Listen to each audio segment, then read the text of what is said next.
अल्हम्दुलिल्लाह वहदहू वस्सलातु वस्सलामु अला मन ला नबिय्य बअदहु अम्मा बअदु फअऊज़ु बिल्लाहि अस्समीइल अलीम मिनश शैतानिर रजीम मिन हमज़िही व नफ़्ख़िही व नफ़्सिही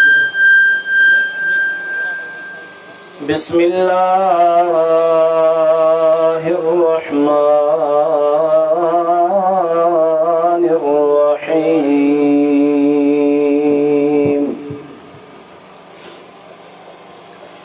वमा कान लिमुमिनिन वला मुमिनतिन इज़ा क़ज़ल्लाहु व रसूलुहु अम्रन अन यकून लहुमुल खियरतु मिन अम्रिहिम वमन यअसिल्लाह व रसूलहु फ़क़द ज़ल्ल ज़लालन मुबीना।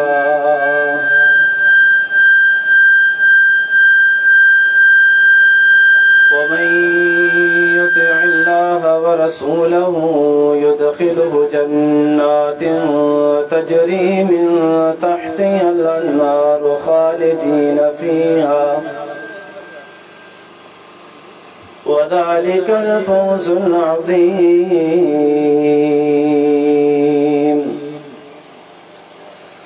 सुब्हानक ला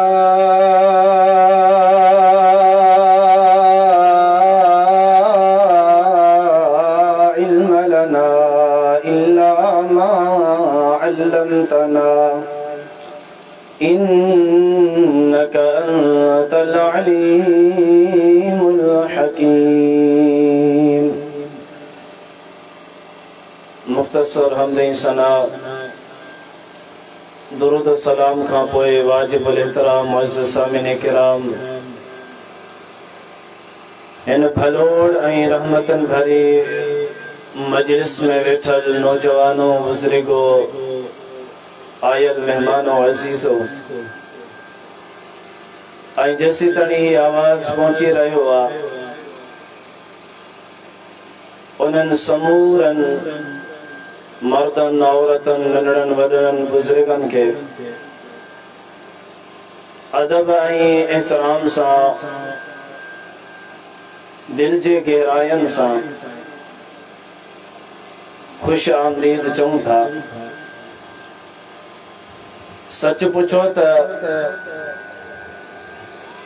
जिन्हनि जिन्हनि जो भी ताल्लुक जिन्हनि जी वाबस्तगी अल्लाह सांजे पाक कलाम ऐं हबीब किबरिया मुहम्मद रसूलुल्लाह सल्लल्लाहु अलैहि व आलिहि वसल्लम जिन सां जुड़ियल आहे उन्हनि जे लाइ ही मजलिसूं उन्हनि जे लाइ ही महफ़िलूं उन्हनि जे लाइ ही क़ुरान पाक जा दर्स उन्हनि जे लाइ ही वाज़ो नसीहतूं सुकून ऐं इत्मिनान ऐं दिल जे राहत जो सबब बणजनि थियूं।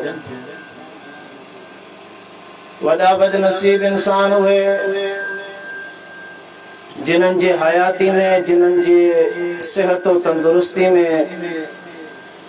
जिन्हनि जी फरागत में अहिड़ियूं भलोड़ महफ़िलूं थियनि अहिड़ियूं भलोड़ कचहरियूं थियनि ऐं पोइ बि हिन अज़ीम कचहरी में हिस्सो न वठनि।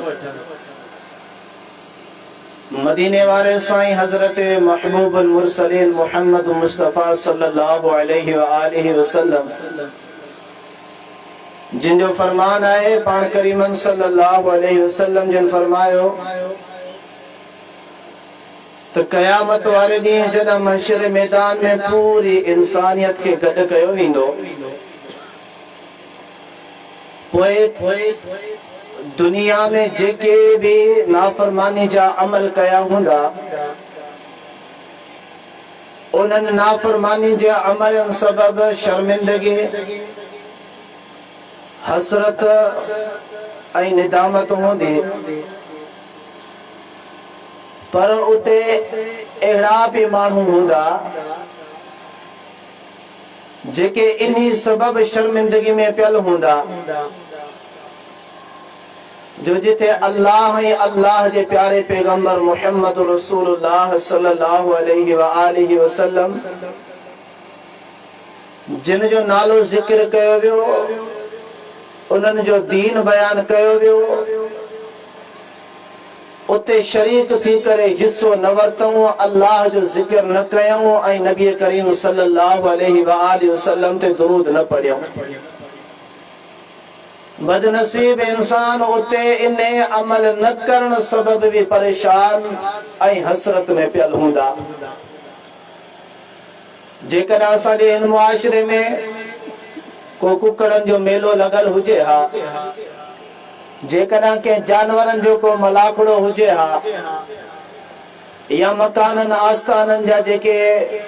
मौसीकी सां डांसनि सां वॾी गंदगी सां अल्लाह अल्लाह जे रसूल सल्लल्लाहु अलैहि वसल्लम क़ुरान पाक ऐं अहले बैत जी तालीम और तरबियत जा जिथे जनाज़ा निकरनि था, जेकर अहिड़ी का महफ़िल हुजे हा त असांजो हर मुसलमान उते शरीक थियण जी कोशिश करे हा, उते पाण बि वञे हा, टाइम बि ॾे हा, पैसो बि ख़र्च करे हा, दोस्त अहबाब खे बि वठी वञे हा, औलाद खे बि उते मोकिले हा। पर हाय मुसलमान, अल्लाह ऐं अल्लाह जे रसूल सल्लल्लाहु अलैहि व आलिहि वसल्लम तुंहिंजो कहिड़ो ॾोह कयो? अल्लाह अल्लाह जे रसूल सल्लल्लाहु अलैहि व आलिहि वसल्लम तुंहिंजो छा फिटायो? अल्लाह अल्लाह जे रसूल सल्लल्लाहु अलैहि व आलिहि वसल्लम जिन तोखे कहिड़ो नुक़सान ॾिनो जो अल्लाह जी मस्जिद ऐं नबी करीम सल्लल्लाहु अलैहि व आलिहि वसल्लम जिन पूरी गुज़ारियल ज़िंदगी जेका क़ुरान ते मबनी और मुश्तमिल आहे, इहो क़ुरान तोखे नथो वणे? ओ मुसलमान, पंहिंजे मुंहं केॾी महिल वेही करे सोचजांइ, अल्लाह शल तोखे सोचण जो मौक़ो बि नसीब करे।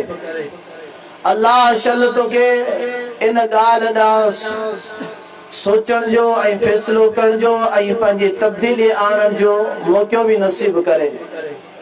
वगरना कई अहिड़ा इंसान जेके अरदायूं करे करे करे जहालत में फोत थी मरी विया हलिया, न दुनिया जी राहत नसीब थी, न आखिरत जी राहत नसीब थी। ओ मुसलमानो, याद रखी छॾियो, ही कचहरियूं क़िस्मतनि जा खेल आहिनि। हिन कचहरियुनि मां फ़ाइदो ई फ़ाइदो थींदो आहे, हिन कचहरी में नुक़सान आहे ई कोन। हिन कचहरी में जेके भी इंसान गुनाहगार शरीक थियनि था, अल्लाह रब्बुल आलमीन जे दीन के, कुरान के, रसूल करीम सल्लल्लाहु अलैहि वसल्लम जी तालीम के इज्जत ॾेई करे 4 कदम विखूं भरे अचनि था। अल्लाह रब्बुल आलमीन जिन कुरान ॿुधण जे लाइ जिथे गॾु थियनि था, अल्लाह जी रहमत उतां वसी पवंदी आहे। अल्लाह रब्बुल आलमीन जी हिफ़ाज़त जा फ़रिश्ता नाज़िल थी पवंदा आहिनि ऐं अल्लाह रब्बुल आलमीन उन मजमे जा तज़किरा, ज़िक्र, तारीफ़, सना ख़वाई मथे फ़रिश्तनि में कंदो आहे। अल्लाह रब्बुल आलमीन एतिरे क़दुरु इंसान खे इज़्ज़त ऐं अज़मत ॾींदो आहे। पर अर्ज़ रखंदो हलंदुसि त पुछा कजो पाड़े वारे मौलवी साहब खां, पुछा कजो ज़ाकिर ऐं मौलाई खां, त छा जिथे मौसीक़ी हलंदी आहे उते का अल्लाह जी रहमत वसंदी आहे? छा जिते कुकड़नि जा मेल ज़ुल्म जी इंतिहा थींदी आहे, जुआ थींदी आहे, पैसा घर जा चट कबान गार गंद थींदी आहे, उते रब जी रहमत वसंदी आहे? छा जिथे मेला ऐं मलाखड़ा डांसूं नाच कूद थींदा आहिनि, छा उते जेको आहे सो अल्लाह जी रहमत ऐं बरकत वसंदी आहे? छा जिते दोल ऐं शर्नायूं वॼंदियूं आहिनि, बेपर्दगी माइरनि भेनरनि जी इज़तनि जा जनाज़ा निकिरंदा आहिनि, छा उते रब जी रहमत वसंदी आहे? यकीन पुछो, को बि कोन जवाब ॾींदो त हा उते रहमत वसंदी आहे। सभु नफ़ी मनफ़ी में जवाब हूंदा, पर ही वाहिद इस बात सबूत में जवाब हूंदो,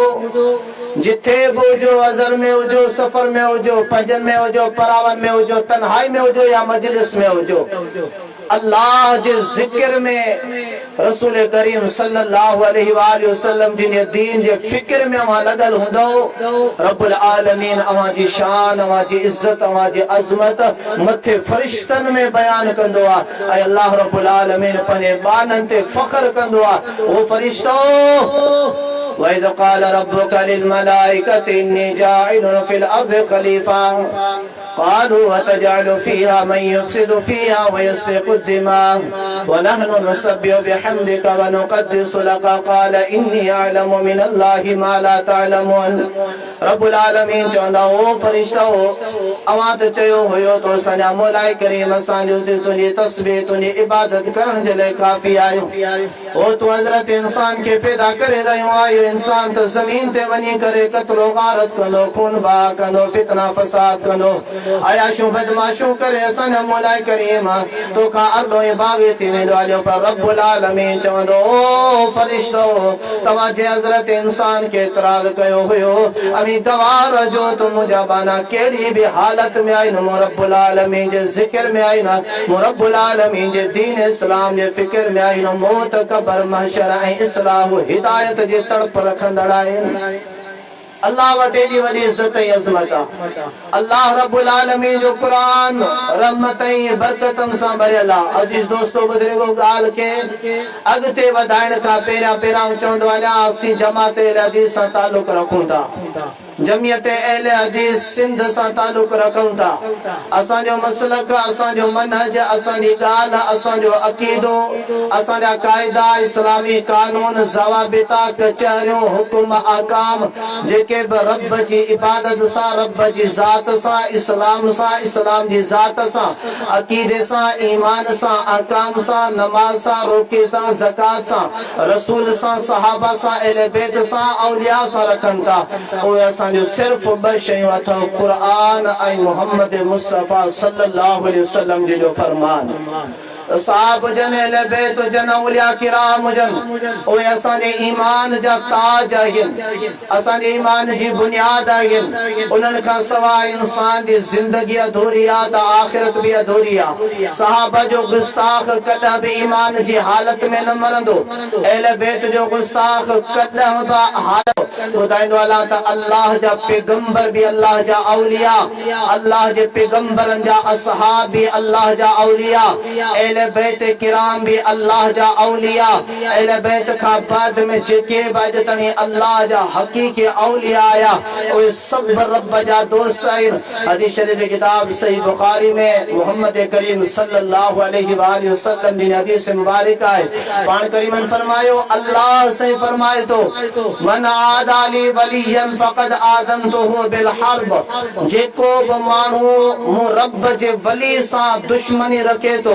बुग़्ज़ रखे तो नफ़रत रखे तो हसद ऐं साड़ रखे तो आऊं अर्शन जो रब करीम उन बदबख्त इंसान सां ऐलान जंग थो करियां यकीनन इहो माण्हू दुनिया में भी बर्बाद आहे त आख़िरत में भी बर्बाद आहे। पर दोस्तो अंबिया जे नाले ते असहाब जे नाले ते अहले बैत जे नाले ते औलिया किराम जे नाले ते क़ुरान सां दुश्मनी मिठड़े मोहम्मद करीम सल्लल्लाहु अलैहि वसल्लम जिन सां दुश्मनी क़ुरान हदीस ॿुधाइण वारनि सां दुश्मनी याब के चंगे मुर्स जी का अलामत काने का याब के गैरतमंद मुर्स जी का अलामत निशानी काने का याब के हयादार इंसान जी अलामत काने का यकीनन याब रब ऐं रसूलन असहाबन औलिया किराम कुरान जे दुश्मन जी अलामत इन जे करे असां हर वक्त इहा लोली लारींदा आहियूं मुसलमानो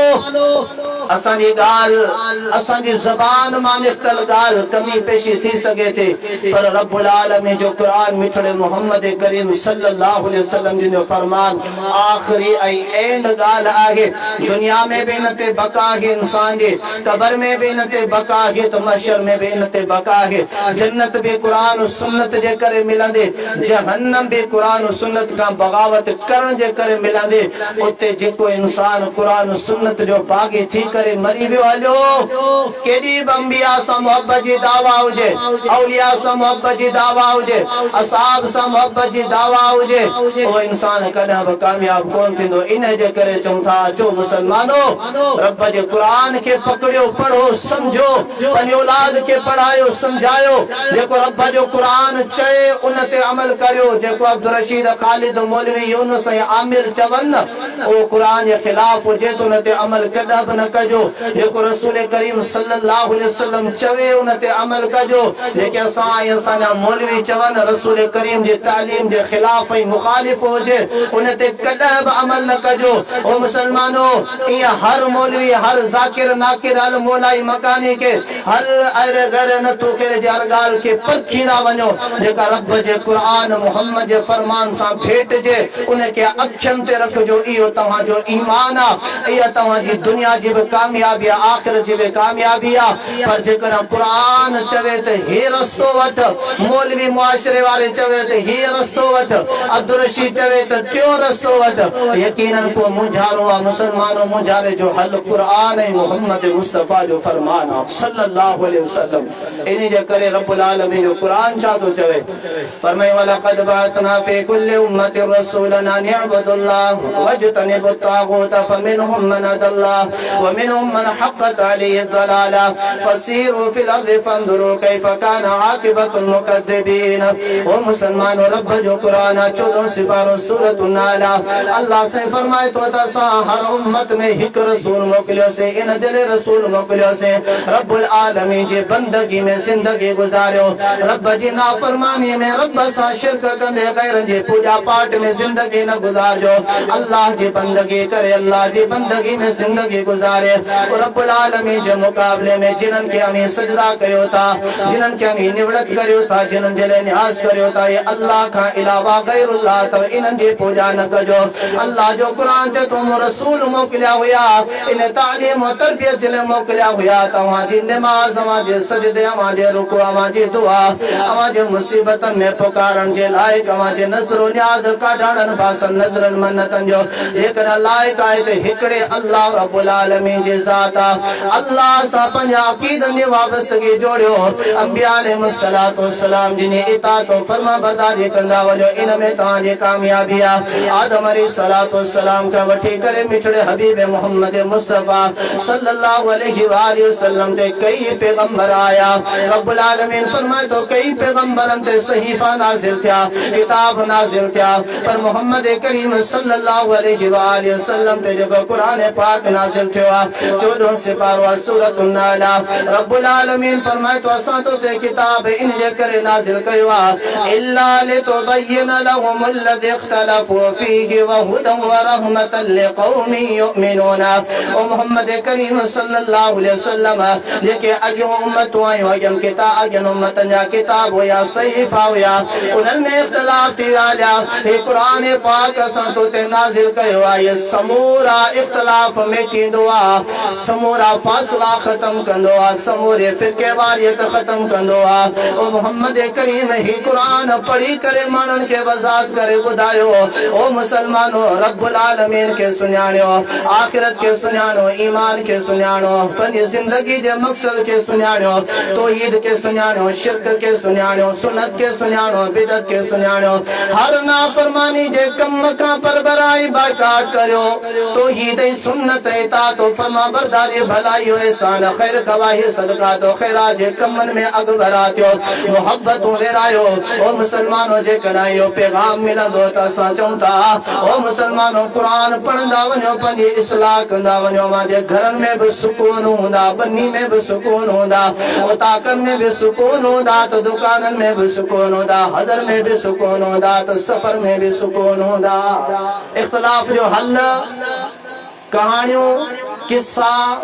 छिक छिका एक बेते फतवा बाजी ना है मुझा मुसलमान अदा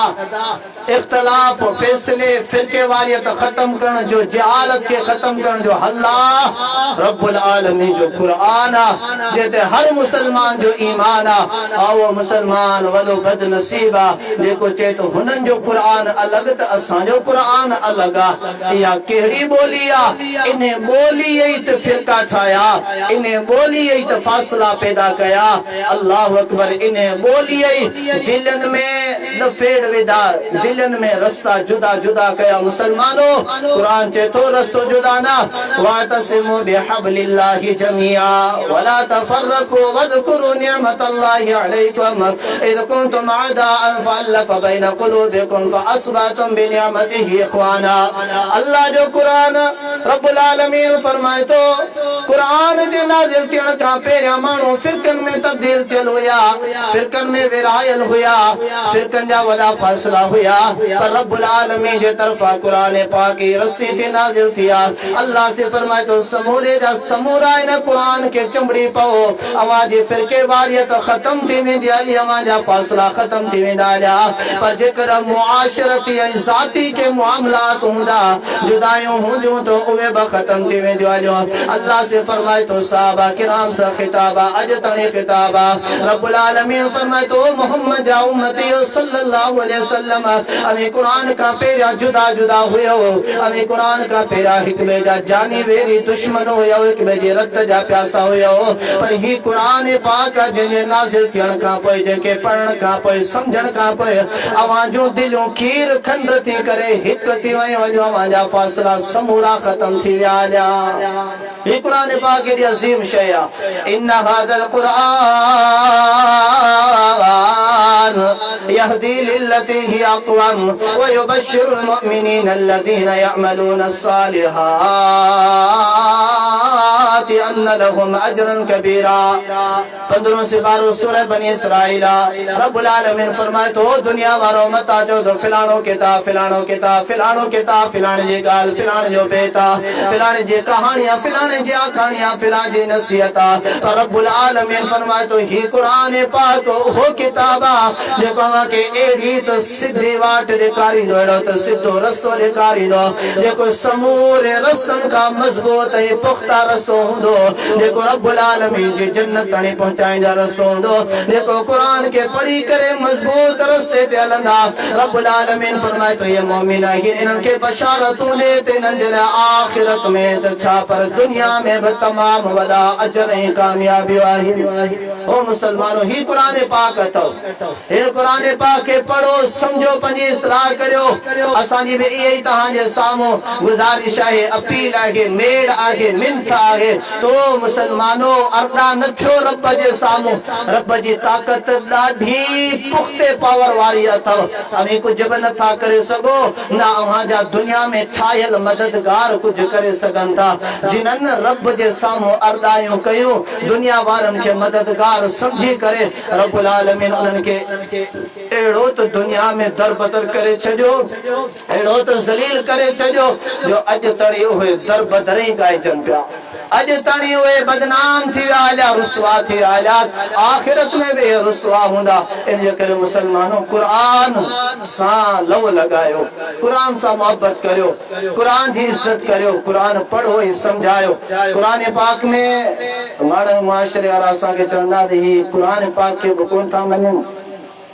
ऐं रसूलुल्लाह सल्लल्लाहु अलैहि वसल्लम के बि कोन था मञनि अल्लाहु अकबर कबीरा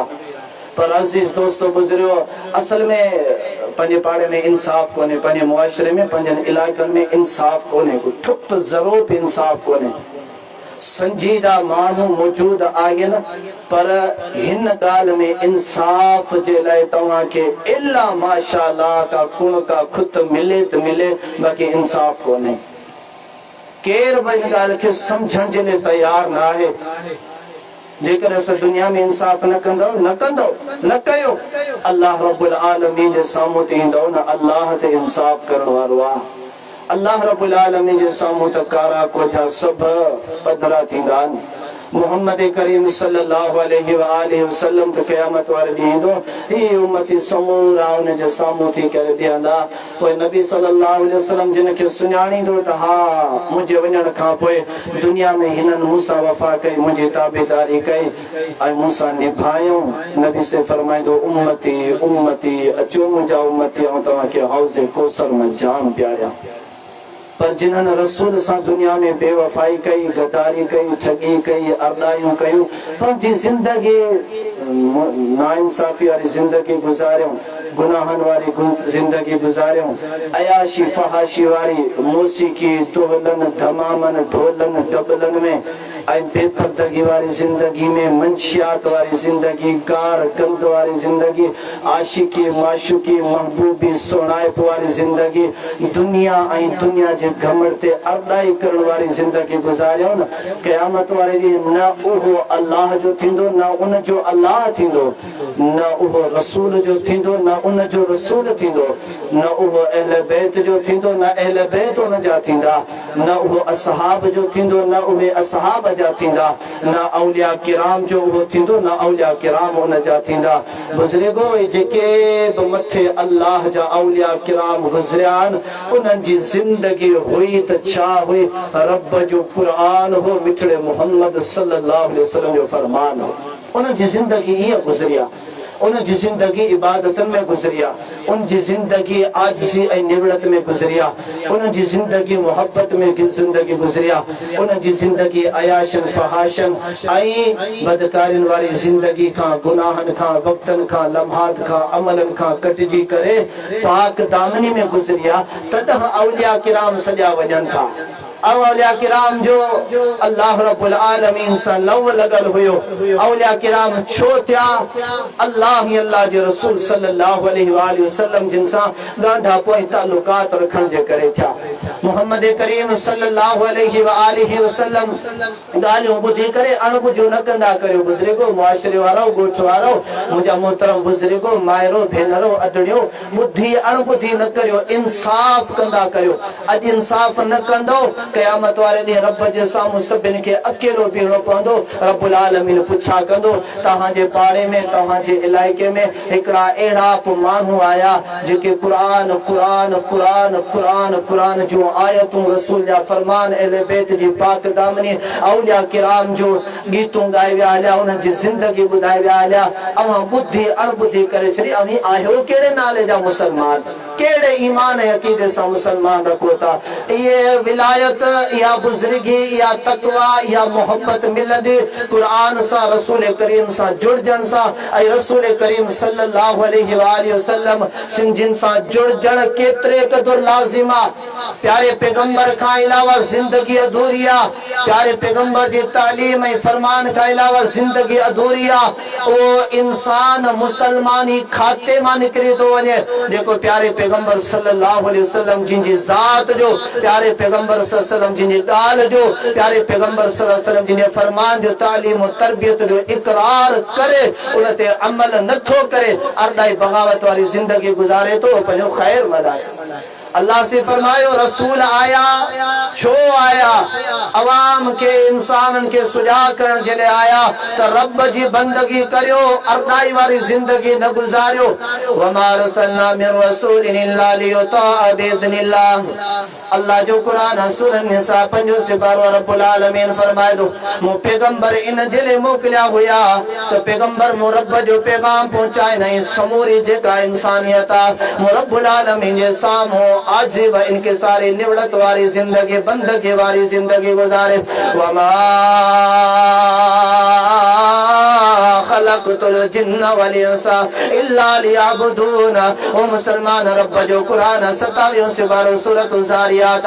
अल्लाह से फरमाए तो मो जिन्न इंसान समूरे जा समूरा पंजे बंदगी पंजे इबादत जे लाइ पंजे सामू निवड़त जे लाइ पंजो हाजात रब्बुल आलमीन जे सामू पेश करण जे लाइ पैदा कया हुया रब्बुल आलमीन फरमाए तो पैगंबर मोकिलिया पैगंबरन ते किताब मोकिलिया ओए पढ़ो समझो मो रब के सुञाणो पंहिंजी जिंदगी जो मकसद जो सुञाणो अल्लाह जे पैगंबर सल्लल्लाहु अलैहि व आलिहि वसल्लम जिने यको सिलसिला कड़ी लिया मोहम्मद करीम सल्लल्लाहु अलैहि वसल्लम अल्लाह जो आखिरी पैगंबर आखिरी रसूल आखिरी शख्सियत जेते जिब्राइल अमीन लहींदो यो मोहम्मद रसूलुल्लाह सल्लल्लाहु अलैहि वसल्लम के बारे में रब्बुल आलमीन फरमायो मा काना मुहम्मद अबा अहदिम मिन रिजालिकुम वलाकिन रसूलुल्लाह व खातमन नबिय्यीन व काना अल्लाहु बिकुल्लि शैइन अलीमा। ओ दुनिया वालों रब जो कुरान 22 से 21 से 12 सूरतुल अहज़ाब अल्लाह से फरमाए तो दुनिया वालों मोहम्मद करीम सल्लल्लाहु अलैहि वसल्लम अवा मर्दन में जाके जो पीर ना है बल्कि याद रखी चलो मोहम्मद करीम अल्लाह जो आखिरी पैगंबर है आखिरी रसूल मोहम्मद करीम सल्लल्लाहु अलैहि वसल्लम का बाद में लेकिन केर बकोब मानो यो अकीदो या सोच रखे तो नबी का बाद में मोहम्मद का बाद में को रसूल आयो या इंदो या चुनो वो दुनिया जो बदतरीन काफिरा मोहम्मद करीम सल्लल्लाहु अलैहि वसल्लम का पोए लेकिन को पैगंबर आयो अचनो या इंदो तो वो दुनिया जो बदतरीन काफिरा मुसलमानों मोहम्मद करीम आखिरी पैगंबर आखिरी रसूल पर इन सां गाल हिकड़ी भी याद रखंदा वञो या गाल भी वडी अहम गाल मोहम्मद करीम सल्लल्लाहु अलैहि वसल्लम वा आखिरी पैगंबर आखिरी रसूल या जेते जिब्राइल अमीन आयो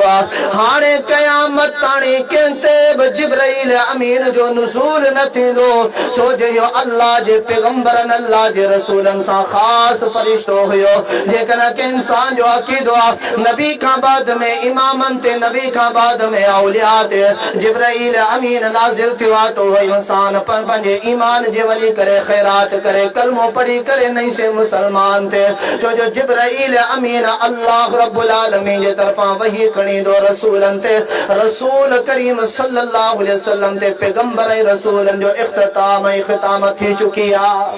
मोहम्मद करीम सल्लल्लाहु अलैहि वसल्लम केतरे कदर अहम नो दुनिया वारो मोहम्मद करीम सल्लल्लाहु अलैहि वसल्लम जी जिनन गाल मनी से कामयाब थी आया जिनन गाल न मनी से तबाह बर्बाद थी आया रब्बुल आलमीन जो कुरान 26 से 12 सूरतुल हुजुरात फरमे वक़ालतिल अराब आमन्ना कुल लम तुमिनु वलाकिन क़ूलू अस्लमना वलम्मा यदखुलिल ईमान फी क़ुलूबिकुम व इन तुतिउल्लाह व रसूलहु ला यलितकुम मिन अमालिकुम शैया। ओ दुनिया वालो ता चो था असांजे इमाम ही चयो ओ दुनिया वालो ता चो था असांजे मौलवी ही चयो ओ दुनिया वालो ता चो था असांजे बुजुर्गन ही चयो पर बुधो एले दिसन जो अकीदो दीन नालो इबादत नालो नेकी नालो जेकन आहे तो मिठड़े मोहम्मद करीम सल्लल्लाहु अलैहि वसल्लम जी ने गाल जो नालो मोहम्मद करीम सल्लल्लाहु अलैहि वसल्लम जी ने ज़माने मुबारक में बहराड़ी जा मानू आया वो कलमो ब पढ़ी आया अच्छी करे अच्छे चवन था कुरान जा अल्फाज 26 से 12 सूरतुल हुजुरात बहराड़ी जा मानू अच्छी करे चवंदा या रसूल अल्लाह असा ईमान आंदो रब्बुल आलमीन फौरी तौर कुरान पाक नाजिल करे मोहम्मद करीम का चवरायो ओ बहराड़ी जा मानू सादा सुदो मानू तवा कलमो तो पढ़ियो अभी इस्लाम ते तदा इस्लाम में तो दाखिल थयायो पर तभी मोमिन ना हो था अने वाजे दिलन में ईमान दाखिल ना है जो ईमान कदा दाखिल थींदो मुसलमानी पक्कियो मुला बाबुदलो ला कना थींदी आज तू आया उन वडी भुल में फैलायो त कलमो पढ़ो था दाढ़ी कटो था त मड़े खैरा कलमो पढ़ो था नमाज न था पढ़ो तो मड़े खैरा कलमो पढ़ो था रोजो न था रखो तो मड़े खैरा कलमो पढ़ो था त क़ियामुल लैल तरावी न था पढ़ो तो मड़े खैरा कलमो पढ़ो था धागा तावीज़ बदऊं था त मड़े खैरा कलमो पढ़ो था त ज़कात न था जो मड़े खैरा कलमो पढ़ो था त गाना मौसीक़ी बुधऊं था मड़े खैरा कलमो पढ़ो था हराम खाऊं था त न मड़े खैरा हला वींदा से अला जन्नत में न मुसलमान या तुझे वडी भुल्ला मोहम्मद करीम सल्लल्लाहु अलैहि वसल्लम जो अजीम बरकतन भरियो दौरा रहमतन भरियो दौरा ओन दौर जा मानू अचंदा चवंदा सा कलमो पढ़ी करे ईमानदार जायो रब्बुल आलमीन कुरान पाक नाज़िल कयो ओ कलमे जी दावा करण वारो ओ ईमान जी दावा करण वारो अवा मुसलमान तो थयायो इस्लाम में तो दाखिल थयायो पर मोमिन तदा थींदो ईमान जी लज़्ज़त ऐं मिठास अवांखे तदा महसूस थींदी ऐं मिलंदी रब्बुल आलमीन जे तरफ़ां अवांखे अजरनि जा खज़ाना तदा मिलंदा रब्बुल आलमीन जी रहमत ऐं बरकतनि जा खज़ाननि जा दरवाज़ा तदा खुलंदा व इन तुतिउल्लाह व रसूलहु ला यलितकुम मिन अमालिकुम शैया ओ मुसलमान रब जो कुरान चए थो जेकॾहिं अल्लाह जो चयो मञी करे जीअं रब चयो आहे ईअं करे ज़िंदगी गुज़ारियो जेका रब मना कयो आहे मना थी करे ज़िंदगी गुज़ारियो तॾहिं अवांखे अजर मिलंदा अवांखे मज़दूरी मिलंदी तॾहिं अवांखे दुनिया में राहत सुकून रहमत ऐं बरकतूं नसीब थींदियूं जीअं रसूल चयो आहे तीअं कंदो जेका रसूल मना कयो आहे तीअं रुकिजी वेंदो वञा तॾहिं तव्हांजो ईमान तॾहिं तव्हांजो इस्लाम दुनिया में अवांखे रब जे तरफ़ां भलायूं नसीब कराईंदो अजर नसीब कराईंदो त आख़िरत में जेकॾहिं न त यादि रखी छॾियो अवांजो ख़ाली अमल मोहम्मद करीम सल्लल्लाहु अलैहि वसल्लम जो फरमान आहे हदीस शरीफ किताब सही मुस्लिम किताबुल मसाजिद व मवाज़िअ सलात पाण करीम ने फरमायो मन बता अमलुहु लम युसरिअ नसबुहु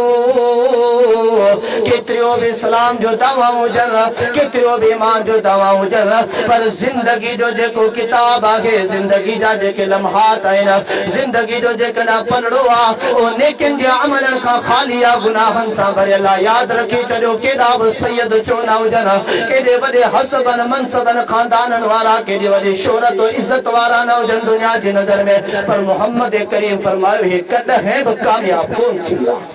कामयाबी बुजुर्गो अल्लाह के कुरान पढ़ण सां उन ते अमल करण सां मिठड़े हबीब करीम सल्लल्लाहु अलैहि वसल्लम जिन फरमान पढ़ण सां उन ते अमल करण सां थींदी ऐं अल्लाह ऐं रसूल जी जेका ॻाल्हि आहे उहा मौलवी जी ॻाल्हि कान थींदी जो असांजे ॻोठ वारा मुआशिरे वारा सादरा सुदरा असांजे मौलवी चई छॾियो न ग़लति आहे त बसि ग़लति आहे सही आहे त बसि सही आहे यादि रखी छॾियो कब्र में तव्हां सां मौलवी गॾु कोन हलंदो तोड़े खणी आऊं छो न हुजां कब्र में तव्हां सां गॾु को वली कोन हलंदो कब्र में अकेला वेंदो कब्र में अमल गॾु हूंदो अल्लाहु अकबर कबीरा ते ॻाल्हि वधाईंदा हलूं मदीने वारे साईं फरमाए तो कब्र में क़ुरान गॾु हूंदो क़ुरान गॾु हूंदो ॿियो केर बि गॾु कोन हूंदो पाण समझदार आहियो पाण दफ़न करे ईंदा आहियूं केर हूंदो आहे कब्र में कंहिंसां गॾु ॿुधायो बुज़ुर्गो पंहिंजा माउ पीउ औलाद मिट माइट घर वारियूं केॾियूं मोहबतूं छो न हुजनि पाण केॾियूं मोहबतूं छो न हुजनि पर यार ही जेको घर आहे न हिन अकेले जो ठहियल आहे भाई दुनिया वाले घर में मुंहिंजो भी हिस्सो आहे धी जो भी हिस्सो आहे अम्मा जो भी हिस्सो आहे कब्र में हिस्सो वठो न गॾु सुम्होसि न बाबा छो ही दुनिया में जी बंदी छॾे वियो दुनिया में घर छॾे वियो पैसा छॾे वियो मोला बख्श कब्र में सामी में गॾु सुम्हो न भाउ आहे अबो आहे पुट आहे घरवारी आहे गॾु सुम्हो न असांजो बि हिन कब्र में हिस्सो आहे इहो बि घर आहे असांजो न न केॾो बि महबूब हुजे साईं अकेलो वेंदो कब्र में पंहिंजी कब्र पाण छॾाईंदो अदा कब्र बंदि करे मोटी आयासीं वरी सार न लथीसूं नमाज पढ़ी का दुआ करूं वरी कब्र तो ईद वारे ॾींहुं वेंदासीं या नाई महरम ते वेंदासीं बाक़ी सॼो साल विसरियो वञे हीअ असां मुसलमाननि जी ज़हनियत ऐं सोच आहे ॻाल्हि पे कईसूं त कब्र में अमल कमु ईंदो कब्र में क़ुरान कमु ईंदो ॿियो केर बि कमु कोन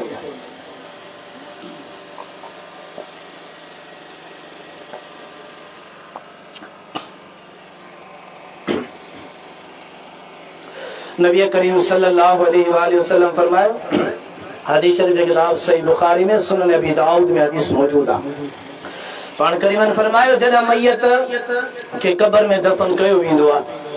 कब्र बंद थी चुकी हुंदी आ मिट माइट मोटी इंदा पो फरिश्ता अची करे उन्हें मैयत के उथारींदा अल्लाह जे तरफा रूह मोटींदो मैयत में उहा रूह जिस्म में वेंदी ऐं वो जिस्म जेरो चागनो उथी करे वेहंदो वो फरिश्ता उनका पूछा कंदा तुंहिंजो रब केर आहे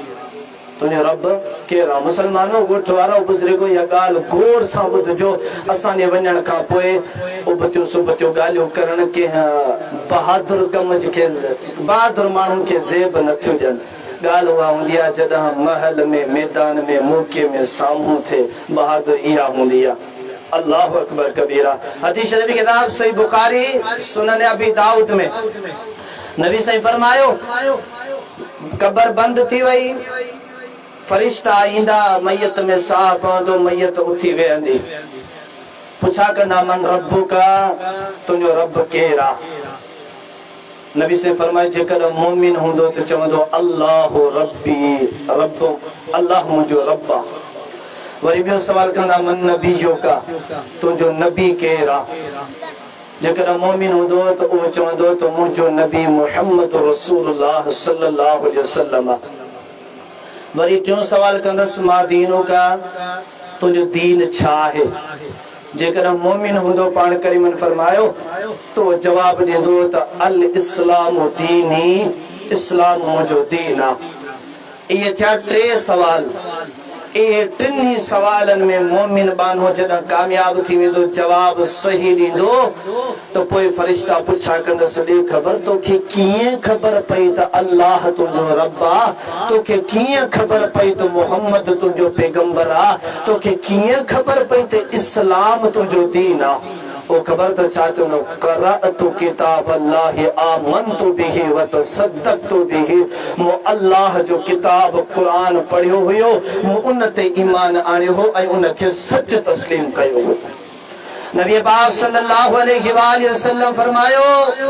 इहो माण्हू सही जवाब ॾींदो जंहिंसां क़ुरान पाक ज़िंदगी में, जंहिंजी ज़िंदगी क़ुरान पाक सां जुड़ियल हूंदी। क़ुरान पाक ॿुधाईंदुसि रब तुंहिंजो अल्लाह आहे, क़ुरान पाक ॿुधाईंदुसि मुहम्मद रसूलुल्लाह तुंहिंजो पैगंबर आहे, क़ुरान पाक ॿुधाईंदुसि इस्लाम तुंहिंजो दीन आहे। ॿिए खां पुछा कंदा जेको मुनाफ़िक़ हूंदो, पाण करीमन फरमायो पुछा कंदसि तुंहिंजो रब, चवंदो त हदीस अल्फाज आहिनि गारंटी सां, ज़मानत सां, वो चवंदो त हाय हाय ला अदरी, मूंखे ख़बर कान्हे का, पर जेको दुनिया में माण्हू चवंदा आहिनि त अल्लाह रब आहे, पोइ आउं बि माण्हुनि जी चवणी में चवंदोसि त अल्लाह रब आहे। ॿुधव? वरी पुछा कंदसि मन नबीयो का, चवंदो हाय हाय ला अदरी, आउं नथो ॼाणियां, पर माण्हू चवंदा हुआ त मोहम्मद पंहिंजो नबी आहे, बि माण्हुनि जी चवणी में चवंदोसि त मोहम्मद पंहिंजो नबी आहे। वरी पुछा कंदसि मां दीनो का, तुंहिंजो दीन इस्लाम, चवंदो हाय हाय मूंखे त ख़बर कान्हे का, पर दुनिया में माण्हू चवंदा हुया त इस्लाम इस्लाम इस्लाम दीन आहे, इन जे करे आउं बि चवंदोसि इस्लाम दीन आहे। माना शक वारा जवाब ॾींदो, पक वारा न। जीअं पहिरें वाक़ियो ॿुधायोसीं, अल्लाह मुंहिंजो रब आहे, मुहम्मद मुंहिंजो नबी आहे, इस्लाम मुंहिंजो दीन आहे। कीअं पढ़ियई, कीअं परख थिए, क़ुरान पाक पढ़ियमि, उन ते ईमान आंदमि, उन खे सचो तस्लीम कर। हिन खां पुछा कंदा यार मूंखे ख़बर कान्हे, पर दुनिया में ॿुधंदोसि त अल्लाह रब आहे, दुनिया में ॿुधंदोसि माण्हुनि खां त मोहम्मद रसूल आहे, दुनिया में माण्हुनि खां ॿुधंदो त इस्लाम पंहिंजो दीन आहे। फरिश्ता ख़बर छा जवाब ॾींदो, लिखो अल्फाज़ रहीम मलोखाणी वारा, असांखे उस्तादनि न कूड़ पढ़ायो आहे, न पढ़ियो आहे, न सिखियो आहे, न सेखारियो आहे, न वरी असां तव्हां जहिड़े बुज़ुर्गनि खे अहिड़ियूं ॻाल्हियूं सेखारींदासीं जो दुनिया में त असांजी वाह वाह वाह थी वञे हले, ऐं आख़िरत में तव्हीं फाथा ई परेशान पिया हुजो। न, फरिश्ता चवंदा मां दलैत वला तरैत, दे ख़बर तूं माण्हुनि जे पोयां लॻी पए, पाण न को पढ़ियई, पाण न को परख कई, त को तहक़ीक़ कई। अज़ीज़ दोस्तों सोचो, दुनिया में बिज परखबा, सोचबा, तहक़ीक़ बि, असल नकल, सुठो फुटण वारो, सुठी आमदनी ॾियण वारो, घटि वारो, कस्सो भलो, चङी तरह था निपुण कंदा आहियूं। कपिड़े जी खणी ॼाण कान हूंदी आहे त पर तक़रीबन हिकिड़ो वॻो वठण लाइ 8 बाज़ार लताड़ बि 10 थान हिकिड़े दुकान, हे भलो कोन्हे, ही थुलो आहे, ही थाणेदार आहे, ही आहे, ही हू आहे। जूता वठण लाइ घणा थेला लहराईंदा आहियो, हेठि घणा खोखा हेठि लहराईंदा आहियो, पर हिते दीन जे मामले में मुसलमानों असां छो अहिड़ा थिया आहियूं जो जीअं बसि ॿुधोसीं उहो दीन आहे? न, दीन अथव अल्लाह जो क़ुरान अथव, मुहम्मद रसूलुल्लाह सल्लल्लाहु अलैहि वसल्लम जो फरमान अथव, मुहम्मद करीम सल्लल्लाहु अलैहि वसल्लम जिन जी अहमियत के कदरो क़ीमत के समझो, जे मुहम्मद का मुठ फेरी वो माण्हू कदा भी कामयाब कोन थींदो। रब्बुल आलमीन फरमाए तो कुल इन कुंतुम तुहिब्बून अल्लाह फत्तबिऊनी युहिब्बुकुमुल्लाह व यगफिर लकुम दुनूबकुम। रब्बुल आलमीन फरमाए तो मोहम्मद करीम सल्लल्लाहु अलैहि वसल्लम माण्हुनि खे चई करे ॿुधा जेके माण्हू चवनि था त असां रब जा ई महबूब आहियूं, रब असांजो प्यारो आहे। न न जेकॾहिं रब्बुल आलमीन जा महबूब चई था थियणु चाहियो था फत्तबिऊनी ओ मुसलमान सूरतुल आल इमरान आयत नंबर 31 खणी करे कुरान तर्जुमे वारो पंहिंजे मस्जिद ऐं पंहिंजे पाड़े मां पढ़जा। मोहम्मद करीम सल्लल्लाहु अलैहि वसल्लम फरमायो जेकॾहिं रब्बुल आलमीन सां मोहब्बत में सचायो त मोहम्मद जे इत्तबा करियो, जीअं मोहम्मद चवंदो वञा तीअं कंदा वञो। युहिब्बुकुमुल्लाह रब्बुल आलमीन जी मोहब्बत, रब्बुल आलमीन जी चाहत, रब्बुल आलमीन जी मवद्दत, रब्बुल आलमीन जी महर मेहरबानी खे तॾहिं नसीब थींदे जॾहिं मिठड़े मोहम्मद करीम सल्लल्लाहु अलैहि वसल्लम जिन तव्हां इत्तबाई पैरवी कंदो, मोहम्मद करीम सल्लल्लाहु अलैहि वसल्लम जिन जो चयो मञींदो, रब्बुल आलमीन सां मोहब्बत कंदो, रब्बुल आलमीन जा गुनाह माफ़ कंदो। वातियुल्लाह वर रसूल फइन तवल्लौ फइन्नल्लाह ला युहिब्बुल काफिरीन। सागी सूरत आल इमरान आयत नंबर 32 रब्बुल आलमीन फरमाए तो जेकॾहिं मोहम्मद करीम जे इत्तबा न कई आहे, मुंहिंजा हबीब इन्हनि खे चई ॿुधा जेकॾहिं रब जे चए मुताबिक़ ज़िंदगी न गुज़ारियव, मोहम्मद करीम जे चए मुताबिक़ ज़िंदगी न गुज़ारियव, रब्बुल आलमीन जी नज़र में इहे इंसान काफ़िर आहिनि। रब्बुल आलमीन इन्हनि सां कॾहिं बि मोहब्बत न कंदो आहे, रब्बुल आलमीन इन्हनि सां कॾहिं बि चाहत न रखंदो आहे। ओ मुसलमानो कामयाबी चाहियो था मोहम्मद करीम सल्लल्लाहु अलैहि वसल्लम जिन सां जुड़जी वञो। हा मोहम्मद करीम सल्लल्लाहु अलैहि वसल्लम जो छा मकाम ऐं मर्तबो आहे। हदीस वठ रब जो कुरान 5 सिपारो सूरत निसा आयत नंबर 65 फला व रब्बिक ला युमिनूना हत्ता युहक्किमूका फीमा शजर बैनहुम थुम्मा ला यजिदू फी अनफुसिहिम हरजम मिम्मा क़दैत व युसल्लिमू तस्लीमा। रब्बुल आलमीन ते दो मुंहिंजा हबीब मूंखे कसम आहे तो मोहम्मद जे रब हुजण जो। ओ मुंहिंजा मोहम्मद सल्लल्लाहु अलैहि वसल्लम दुनिया जी पुठ ते को भी माण्हू कलमे जी दावा करण वारो एसी ताणी मोमिन नथो थी सघे, एसी ताणी ईमान उन जे दिल में दाख़िल नथो थी सघे, एसी ताणी रब न खां राज़ी पर्ची नथो पवी सघां जेसी ताणी मूं तो मोहम्मद रसूलुल्लाह सल्लल्लाहु अलैहि वसल्लम जी ॻाल्हि खे आख़िरी ॻाल्हि तस्लीम न करे, जेसी ताणी तो मोहम्मद करीम सल्लल्लाहु अलैहि वसल्लम जी ॻाल्हियुनि खे क़बूल करे उन ते अमल न कंदो, उन ते यकीन न कंदो, तेसी ताणी उहो माण्हू मुसलमान ऐं मोमिन नथो थी सघे। ओ मुसलमानो अचो अल हदीस का मोहम्मद करीम सल्लल्लाहु अलैहि वसल्लम जी जो मकाम ॿुधो, मोहम्मद करीम सल्लल्लाहु अलैहि वसल्लम जी इज्जत ऐं शर्फ ऐं मनसब ॿुधो। अची ॾिसो त अल हदीस मोहम्मद करीम सल्लल्लाहु अलैहि वसल्लम सां केॾी मोहब्बत थो करे। या अय्युहल्लज़ीना आमनू अतिउल्लाह व अतिउर रसूल व उलिल अम्रि मिनकुम फ़इन तनाज़अतुम फ़ी शैइन फरुद्दूहु इलल्लाहि वर रसूल इन कुंतुम तुमिनूना बिल्लाहि वल यौमिल आखिर ज़ालिका खैरुन व अहसनु तावीला। रब जो कुरान 5 सिपारो सूरत निसा आयत नंबर 59। ओ ईमान जी दावा करण वारो रब जी इताअत कयो, कुरान पाक पढ़ी करे जिंदगी गुजारियो, मोहम्मद करीम सल्लल्लाहु अलैहि वसल्लम जे फरमाबरदारी करियो, मोहम्मद करीम जी जिंदगी पढ़ी करे जिंदगी गुजारियो। व उलिल अम्रि मिनकुम अवामना जेके आलिम सगोरा हुजनि, जेके कुरान सुन्नत मुताबिक कुरान रसूल जी तालीम मुताबिक वाक़िया हलाइनि, उन जी ॻाल्हि खे पोइ तस्लीम कजो, पर यादि रखिजो कुरान चए थो फ़इन तनाज़अतुम फ़ी शैइन फरुद्दूहु इलल्लाहि वर रसूल। जेकॾहिं मौलवियुनि जी ॻाल्हि में अव्हां खे इख़्तिलाफ़ नज़र अचे, हिकिड़ो चवे हलाल आहे, ॿियो चवे हराम आहे, हिकिड़ो चवे जाइज़ आहे, ॿियो चवे नाजाइज़ आहे, हिकिड़ो चवे पाक आहे, हिकिड़ो चवे पलीत आहे, हिकिड़ो चवे हक़ आहे, हिकिड़ो चवे ना हक़ आहे, तॾहिं अव्हां खे फ़ैसिलो करणो पवंदो। कीअं फ़ैसिलो कंदो? ओ मुसलमानो रब जो कुरान चए थो मौलवियुनि जी ॻाल्हि खणी करे कुरान फरमान ना मोटी अचो मोहम्मद करीम सल्लल्लाहु अलैहि वसल्लम जे फरमान ना मोटी अचो अवा के फैसलो मिली वेंदो जो तिने बिन्ही मौलवियन मा सच्चो केरा इने मौलवियन मा हक ते केरा रब्बुल आलमीन फरमाए तो जेकरा में अल्लाह ते ईमान आण्यो ता अल्लाह के अल्लाह तस्लीम करियो ता आखिरत ते ईमान आण्यो ता इख्तिलाफी गालू मुदी करे माठ न कजो चुप न करे वेही रजो बल्कि तस्दीक ऐं तहकीक कजो कुरान के रसूल जे फरमान के सामू रखी करे इहे अवां जे लाइ बेहतरीन फैसलो आ इन में अवां जे लाइ कामयाबी आ इहो ही हिदायत वारो रास्तो अवां जे लाइ साबित थींदो मुसलमानो अचो पंहिंजी इस्लाह करियो असांजो मुआशरो वीचारो परेशान लगो पियो आहे अहले हदीस जो बंदी बरेलवी फिलाना तीरड़ा मटीरड़ा वञूं तो वञूं केॾां फिलाणो मुलो ही तो चए फिलाणो मुलो ही तो चए फिलाणो मुलो सभिनी मुलनि खे छॾे ॾियो गुज़रिगो ऐं को त चवां तो मुंहिंजी ॻाल्हि खे क़बूल करियो ऐं बि चवां थो त मुंहिंजी ॻाल्हि खे ॿुधो परखियो क़ुरान ते हुजे मदीने वारे साईं जे फरमान ते हुजे क़बूल करणु वहां ते फर्ज़ आईन आहे छो जो क़यामत वारे ॾींहुं पैगंबर सल्लल्लाहु अलैहि वसल्लम खे मुंहुं ॾेखारणो आहे रब खे मुंहुं ॾेखारणो मुझे गाल के परखियो कुरान ते मोहम्मद जे फरमान ते न हुजे तो मुझे गाल रद्दी जी टोकरी में उछले छजो आऊं को मथा कोन लही आयो असांजो मौक़िफ़ असांजी ॻाल्हि असांजो अक़ीदो असांजो ईमान गुज़रिगो इहो आहे त इबादत रब जी कबी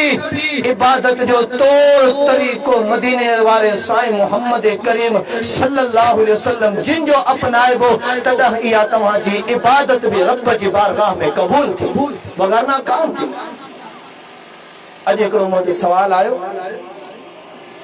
त साईं पंहिंजे मुआशरे में इहो 6 कलमा आहिनि 6 कलमा घणा 6 कलमा मुआशरे वारा चवनि था त अव्हां जेके वहाबी आहियो न वहाबी उहे 6 कलमा कोन था मञो पाण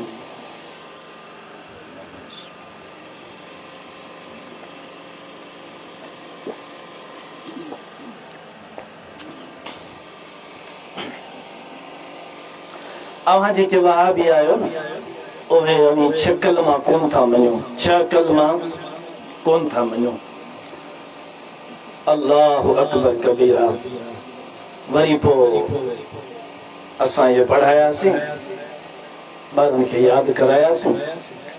पोइ वरी ख़बर छा चवणु लॻा ॾिठई हुआ तॾहिं त यादि कराइनि पिया न हुआ आहिनि न हुआ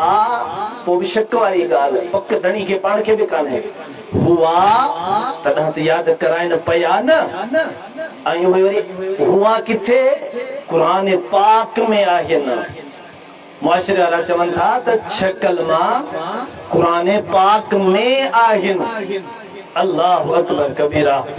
अज़ीज़ दोस्तो बुज़ुर्गो जेकॾहिं दिल घुरे त हिन रे क़ुरान पाक खणी अचो ऐं पोइ जंहिं माण्हू खे इहो एतिराज़ आहे त उहे अचनि भले मैदान ते ॿाहिरि आहियूं मुस्लमान आहियूं गॾिजी वेही करे ॻाल्हि खे हल कंदासीं जहिड़ो त आहे कोन असांजे तरफ़ां भई कोन्हे जहिड़ो हा छो क़ुरान पाक जेको पंहिंजे मस्जिदनि में पियो आहे पहिरीं सूरत आहे सूरतुल फातिहा उहा शुरू थिए थी बिस्मिल्लाहिर रहमानिर रहीम अल्हम्दुलिल्लाहि रब्बिल आलमीन पोइ सूरतुल बक़रा पोइ सूरतुल आल इमरान इहे सूरत क़ुरान पाक जूं सूरतूं 114 पूरियूं थियनि थियूं 114 जेका सूरत आहे उहा आहे सूरतुल नास ऐं उन जा आख़िरी लफ़्ज़ आहिनि मिनल जिन्नति वन्नास सम्झ में आयो ॻाल्हि अल्हम्दुलिल्लाहि रब्बिल आलमीन खां वठी करे मिनल जिन्नति वन्नास जे सीन ताईं विच में 30 सिपारा क़ुरान पाक जा 114 सूरतूं इन्हनि में जेकॾहिं को मुआशिरे वारो मूंखे 6 कलमा जेके हुन जी ॻाल्हि मुताबिक़ ॾेखारे वञे त मोहम्मद रहीम मलोखाणी में हर्ल ऐं हर्ल जो को बि माण्हू पेर कोन रखंदो फ़ैसिलो ॾना था क़बूल आहे आयो क़यामत ताणी अवां जे साम्हूं इंसाफ़ जी ॻाल्हि रखियल आहे। अल्हम्दुलिल्लाह रब्बिल आलमीन खां वठी करे मिनल जिन्नति वन्नास जे सीन ताणी 30 सिपारा क़ुरान जा 114 सूरतूं। इन में जेकॾहिं क़ुरान पाक में इहे 6 कलमा हूंदा त पोइ हेॾां असीं वरी मुहाड़ो खणी कोन ईंदासीं। भले सुभाणे मुजाहिद उथी पवनि, इहा तहक़ीक़ करे असांखे ॾेखारनि, ॻोठ वारनि खे ॾेखारनि, असांखे ॿुधाइनि त मौली साहब हाणे ॾह तव्हांजो अचणु बंदि आहे। अज़ीज़ दोस्तो, कलमे खे समझो, कलमे खे समझो त कलमे जी माना छा आहे, कलमो चइबो छा के आहे। कलमो काफ़िर खे पढ़ाइबो आहे, कलमो काफ़िर खे पढ़ाइबो आहे। छो पढ़ाइबो आहे त उहो मुसलमान थिए। ईअं तव्हां बि कुझु ॻाल्हाईंदा वञो, रुॻो मूं अकेले जी ॻाल्हि ते ख़ाली यकीन करे न वेहिजो। जेका ॻाल्हि तव्हांखे सम्झ में अचे त तव्हां बि जवाबु ॾिजो, जीअं ॻाल्हि ठहंदी हले, ॻाल्हि ठहंदी हले। अदा कलमो कंहिंखे पढ़ाइबो आहे, मुसलमान खे, उनखे काफ़िर खे पढ़ाइबो आहे त जो मुसलमान थिए। इहा ॻाल्हि एतिरी आहे। नबी करीम सल्लल्लाहु अलैहि व आलिहि वसल्लम जिन पंहिंजी ज़िंदगी में सिर्फ़ 2 कलमा माण्हुनि खे पढ़ाया। घणा? सिर्फ़ 2 कलमा। जेका हाणे ॻाल्हि असां ते आहे, जेको असीं सबूत ॾींदासीं, असीं जवाब ॾींदासीं, उहो आहे त रसूलुल्लाह सल्लल्लाहु अलैहि वसल्लम जिन पंहिंजी ज़िंदगी में जेके बि काफ़िर मुसलमान थियण आया, उन्हनि खे सिर्फ़ 2 कलमा पढ़ाया। इन्हनि जो सबूत हदीस शरीफ जो किताब सही बुखारी आहे, किताब तफ़सीर आहे, सूरत लहब जी तफ़सीर में, सूरतुल लहब जी तफ़सीर में, ऐं इन खां अलावा ॿियनि बि कई जॻहनि ते तव्हांखे इहो सही बुखारी में ई इहो कलमो मिलंदो। उहो कहिड़ो कलमो? नबी पाक सल्लल्लाहु अलैहि व आलिहि वसल्लम मक्के जी जेका सफ़ा नाले सां पहाड़ी आहे, मरवा सफ़ा जेके 2 पहाड़ू आहिनि, जॾहिं उमरे करण वारा, हज करण वारा उन्हनि ते ड्रोड़ पाईंदा आहिनि, सई जेके चइबो आहे, सई कंदा आहिनि। सफ़ा पहाड़ी ते पाण करीमन चढ़ी बीठा, ऐं पोइ सभिनी मक्के वारनि खे हिकिड़े हिकिड़े जे कबीले जो नालो खणी करे, खानदान जो नालो खणी करे सॾु कयऊं। हदीस पाक जा अल्फाज़ आहिनि त सभु माण्हू हुते गॾु थिया। पोइ नबी साईं उन्हनि खे चयो त ॾियो ख़बर भला मक्के वारो, ॾियो त ख़बर, आऊं जेकॾहिं तव्हां में आऊं एतिरी ज़िंदगी गुज़ारे आयो आहियां, तव्हां मूंखे कीअं लधो, कीअं पातो, मुंहिंजी ज़िंदगी में तव्हांखे छा महसूस थियो? हदीस पाक जा अल्फाज़ आहिनि, मा जर्रबना अलैका इल्ला सिद्का। सभिनी मक्के वारनि गॾिजी हिकु ई जवाब ॾिनो त मोहम्मद, असां कॾहिं बि तोखे 40 साल उमिरि में कूड़ ॻाल्हाईंदे न ॾिठो आहे। हमेशा तो सच ॻाल्हायो, हमेशा तो सच ॻाल्हायो। नबी साईं फरमायो, अच्छा पोइ जेकॾहिं आऊं चवां त हिन पहाड़ जे पोयां हिकिड़ो वॾो लश्कर अचे पियो, जेको तव्हां मक्के वारनि सां विढ़ंदो ऐं मक्के वारनि खे मारे ख़तम करे छॾींदो, भला इहा ॻाल्हि सची आहे? मक्के वारनि चयो, हा इहा ॻाल्हि बि सची आहे, इहो बिल्कुलु मुमकिन आहे, इहा थी सघे थो। इहा ॻाल्हि बि सची आहे। चए पोइ ॿुधो, आऊं चवां थो ला इलाहा इल्लल्लाह तुफ्लिहु तमलिकुल अरब वल अजम इन्नी रसूलुल्लाह। वरी डिगी हदीस आहे, सिर्फ ये टुकड़ा अल्फाज बुधाया पियो जेके रसूल करीम सल्लल्लाहु अलैहि वसल्लम फरमायो, जेकॾहिं तव्हां मूंखे सचो बि तस्लीम कयो था, मूंखे सादिक ऐं अमीन बि मञो था, त पोइ आऊं पैगंबर चवां थो ला इलाहा इल्लल्लाह, अल्लाह खां अलावा केर बि इबादत जे लाइक़ कोन अथव, अन्नी रसूलुल्लाह, आऊं मोहम्मद अल्लाह जो रसूल आहियां, यानी ला इलाहा इल्लल्लाह मुहम्मदुर रसूल। इन हदीस पाक में रसूलुल्लाह सल्लल्लाहु अलैहि वसल्लम माण्हुनि खे कलमो पढ़ायो। अदा ॿियो कलमो हदीस शरीफ जो किताब सही बुखारी आहे, किताब ज़कात आहे, बाब वुजूब ज़कात आहे। हज़रत अबू हुरैरा रावी हदीस आहे, नबी करीम सल्लल्लाहु अलैहि वसल्लम वटि बल्कि सही बुखारिया किताबुल ईमाना बाबुन दुआउकुम ईमानुकुम, उनका अलावा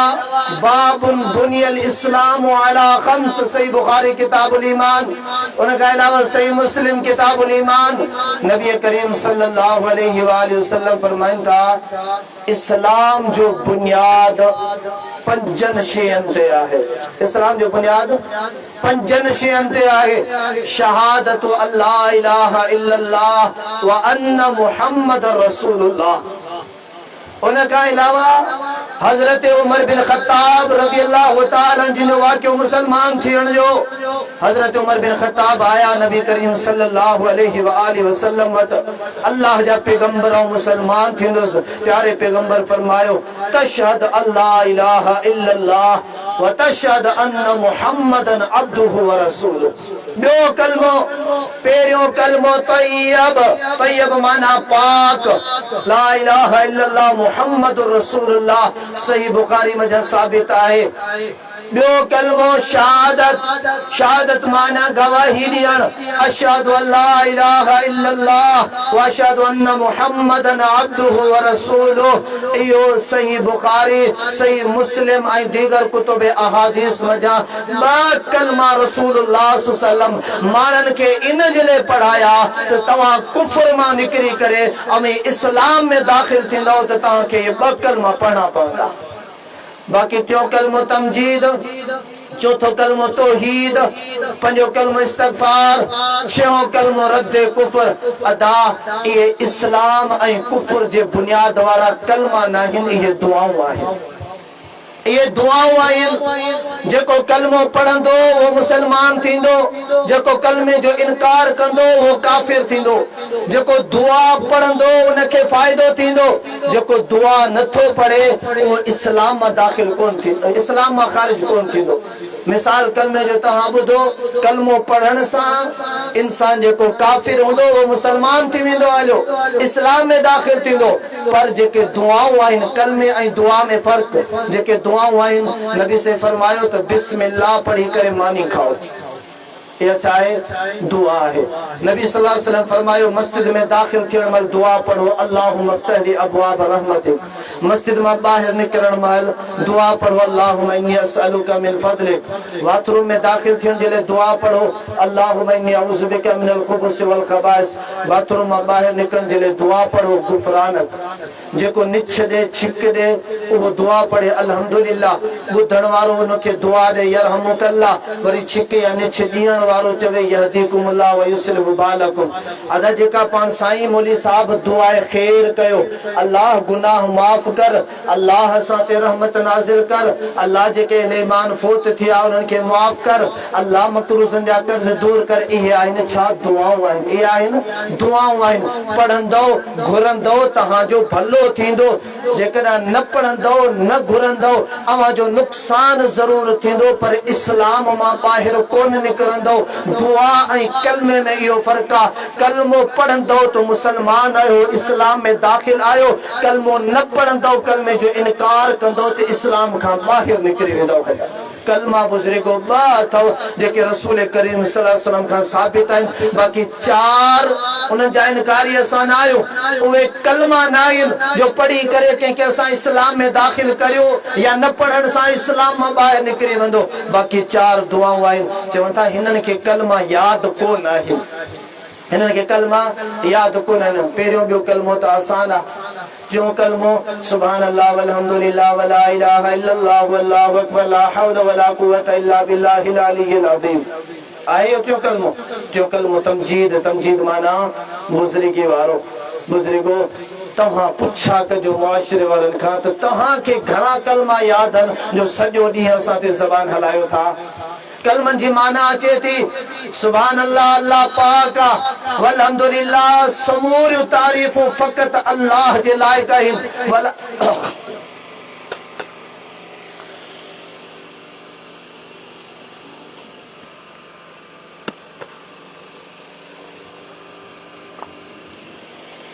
वला इलाहा इल्लल्लाह, ना है कोई इबादत जे लाइक़ केर इल्लल्लाह सवाए अल्लाह जे वल्लाहु अकबर अल्लाह सबने का वडो आ वला हौला ना है कोई फेरण वारो गुनाहन का वला कुव्वत ना है कोई नेकी जी तौफीक दियण वारो इल्ला बिल्लाहिल अलीजिल अज़ीम सिवाए अल्लाह जे जेको बुलंदा ऐं वडे अज़मतन जे लायक आ अदा यो थियो टियों कलमो मुआशरे वारन का मु बयान भी कयो वा मुआशरे वारे मौलवी का तर्जुमो नहीं पूछा कजो छेनी कलमन जो छा याद करो चौथो कलमो तौहीद तौहीद जी माना है अकेलाइप वहदानियत हेकड़ाइप हिक कोब शरीक कोब गद कोब भांगे भाईवार कोब बराबरी में कोब मिसाल में ना या चौथे कलमे तौहीद जी माना ला इलाहा इल्लल्लाहु वहदहु ला शरीक लहु लहुल मुल्कु व लहुल हम्द अल्लाह के अलावा को भी इबादत जे लायक ना है अकेलो आहे उन जो को शरीक ना है समूरी बादशाहत उन जे लया समूरी तारीफ उन जे लाए युहयी व युमीत ओही जिंदा कंदड़ा ओही मारिंदड़ा व हुव हय्युल ला यमूत वो पान हमेशा जिंदा है उनके कदब मौत कान दी अबदन अबदा कदब उनके मौत कान दी जुल जलाल वल इकराम बेयदिहिल खैर अल्लाह वडी बुजुर्गी वारो आ वडी इज्जतन वारो आ समूरो खैर अल्लाह जे हथ में आ इन्नका अला कुल्ली शैइन कदीर या वहु अला कुल्ली शैइन कदीर वो अल्लाह हर शै ते कादिर आहे मुसलमानो चौथे कलमे जे तर्जुमो तहां बुधो आ पोइ मुसलमानन जो अकीदो बदिसजो सही झंडे खां वडिजंदा कंडे खां वडिजंदा पुरानी कंडी खां वडिजंदा पुराने खबड़ खां वडिजंदा तावीज खां वडिजंदा पुरानी के कब्र खां वडिजंदा पण मुआशरे में कब्रिस्तान जी सफाई काने का केतरे कदर गाह वण टिन फुटा प्यान पो वण टुटन था पो उनन में जीत जड़न जा आवाज हिते मम्मा हिते वडी आफत जिन्ना अल्लाह अकबर कबीरा पोए मुसलमान उते जो बासू बासींदा नजराना कढंदा हुते पोए वनी करे झंडो लाहींदा बारन जो धागा लाहींदा तिते को वडो अल्लाह जो वलिया बुजुर्गो चौथे कलमे जो तर्जुमो तो समझो चा तो चले चौथो कलमो जे तो युही व युमीत मारिंदड़ अल्लाह जारिंदड़ अल्लाह चाचे हुसैन बख्श के चऊं तू वहाबी थियो आ न हाने तू मरी वेंदे तदा तू हेड़ो बीमार थी वियो आलो तो सभिन का मोह फेरे छडियो आहे त जिंदा वेठो आ युही व युमीत सा कढण अकेले अल्लाह जो कम आ जारिंदड़ अकेले अल्लाह जो कम आ व हुव हय्युल ला यमूत असा वहाबन उनके जारिंदड़ ऐं मारिंदड़ मनियो आ असा अल्लाह वहाबन उनके मुश्किल कुशा हाजत रवा दादा व दस्तगीर मनियो आ जेको हमेशा जे लाइ जिंदा है कदा उनके मौत कान्हे दुनिया वारा त जिंदा है सुभाणे फोत थी वेंदा अल्लाह फरमाए बेयदिहिल खैर समूरो खैर उन अल्लाह जे हथ में आ सही धागो कराए चो खैरा तावीज कराए चो खैरा फिलाने ते देगड़ी लाए चो खैरा अल्लाह मुसलमान केड़ो अकीदो आ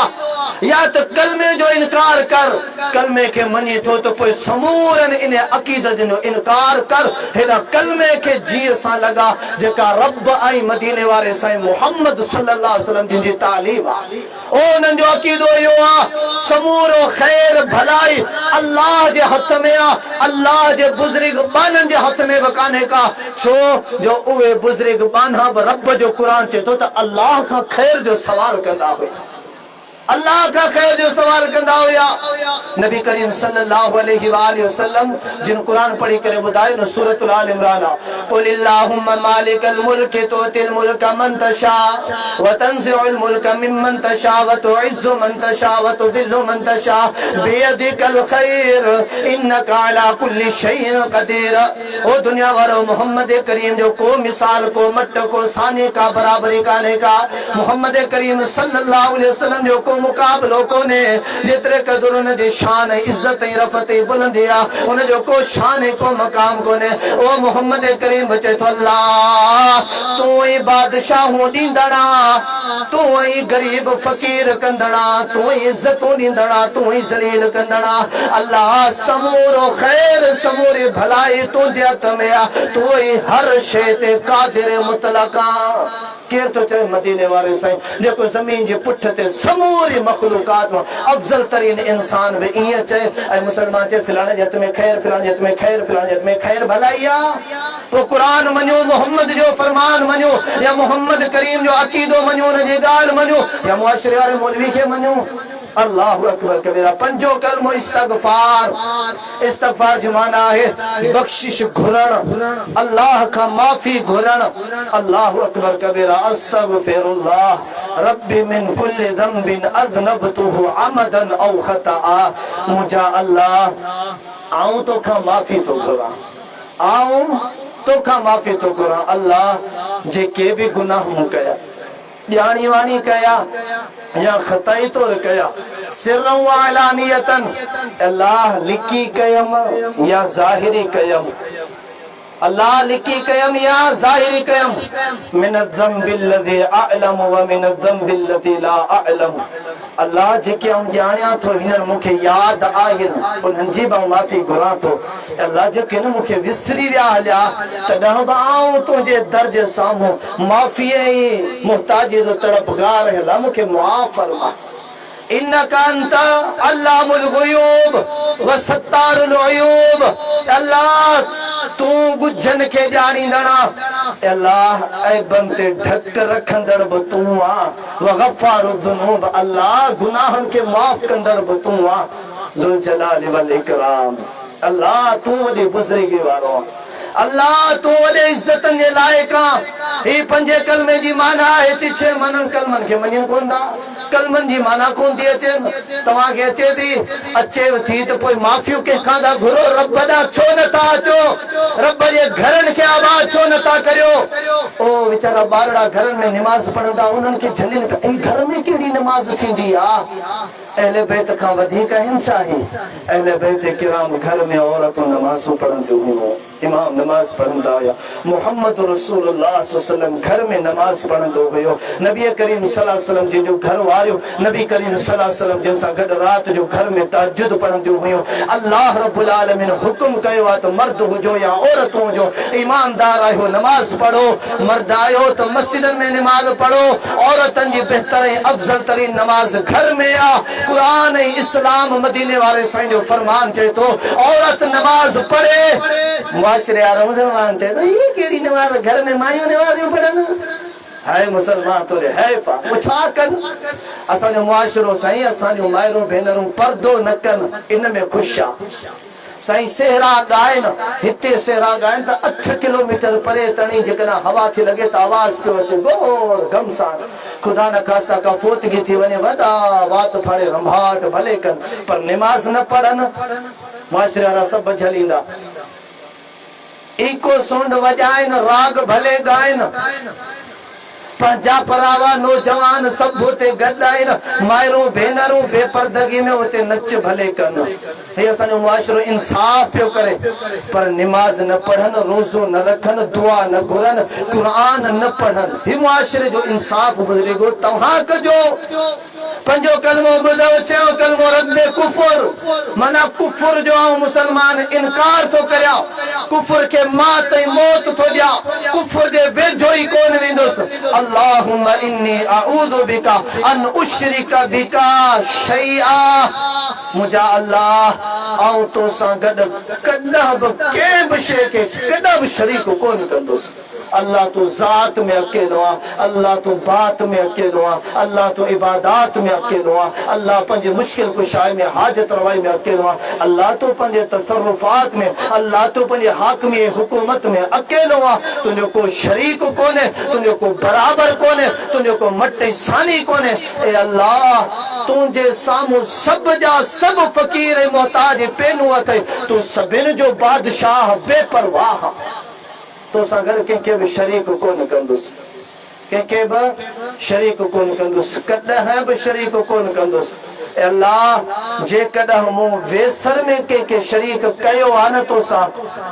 उन जीबाऊं तोखां पनाह थो वठां, तोखां माफ़ी थो घुरां।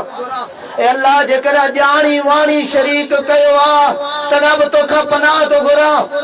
अल्लाह उन ॻाल्हि खां तौबा थो करियां। वतबर्रअतु मिनल कुफ्र,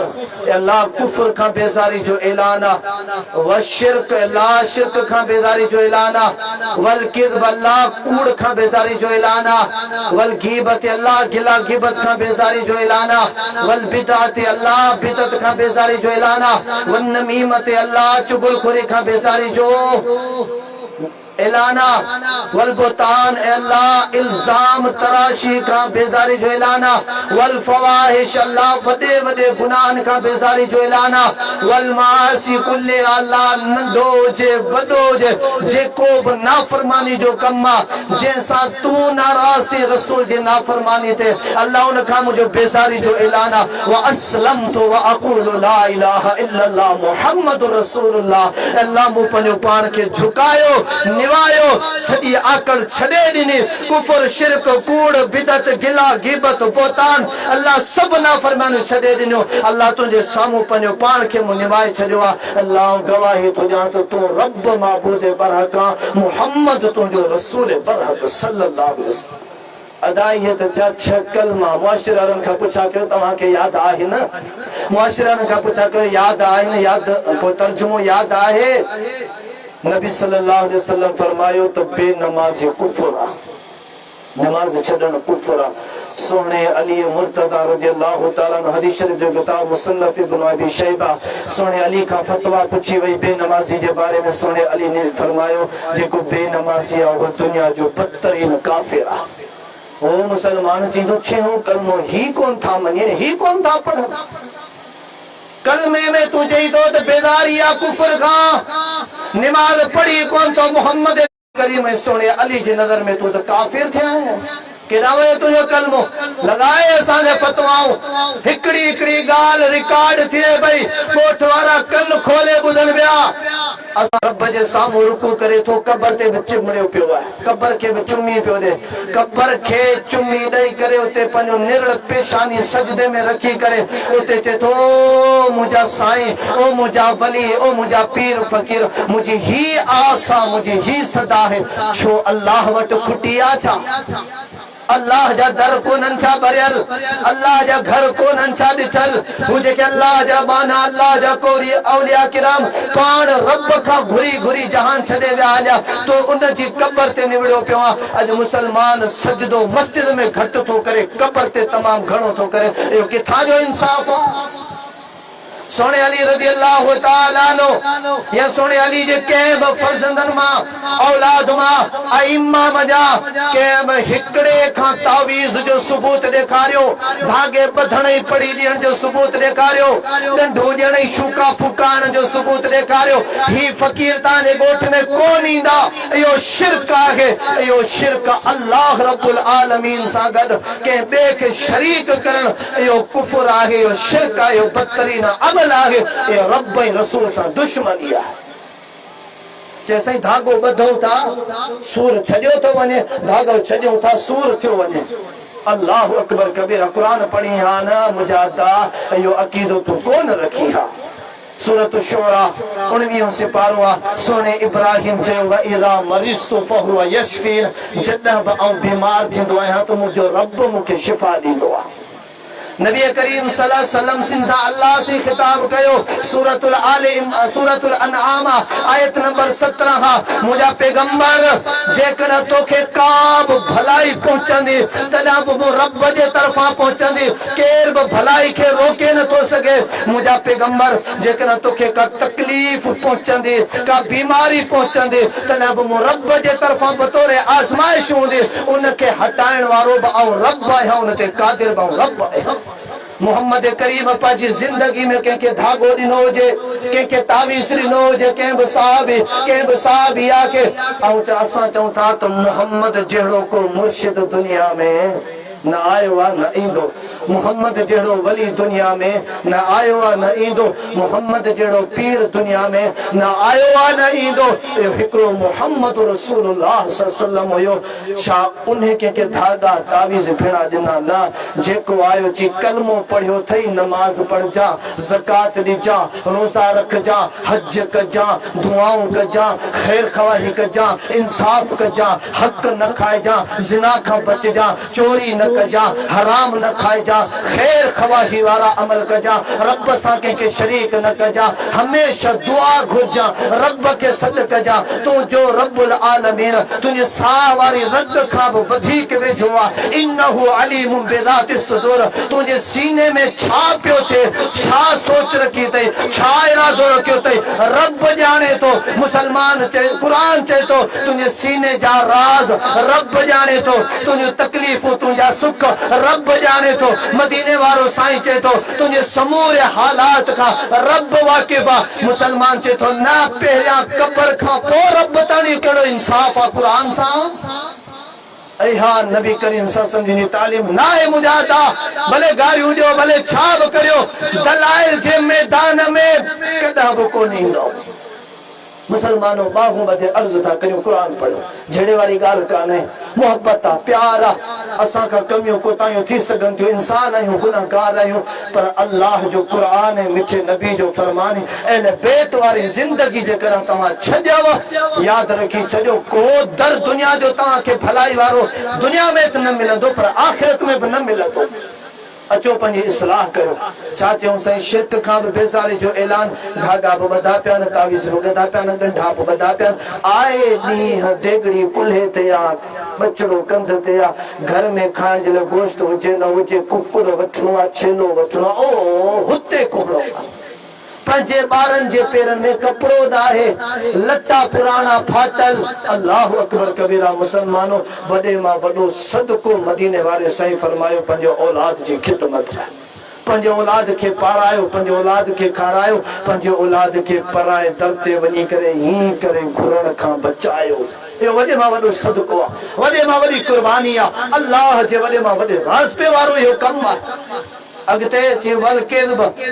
छहों कलमो पढ़ण वारो चए थो कूड़ कॾहिं बि कोन ॻाल्हाईंदुसि मुआशिरे वारनि खे तव्हां पाण वाक़िफ़ आहियो छा वज़ाहत करियां कहिड़ी ॻाल्हि में सच था ॻाल्हायूं सॼो ॾींहुं कूड़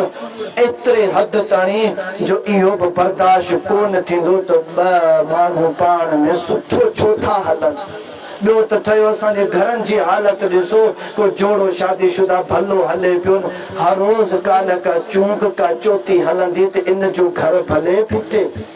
इहा आई आहे छा थी सम्झे त असां हिनखे ते सुख जो साह खणण ॾींदासूं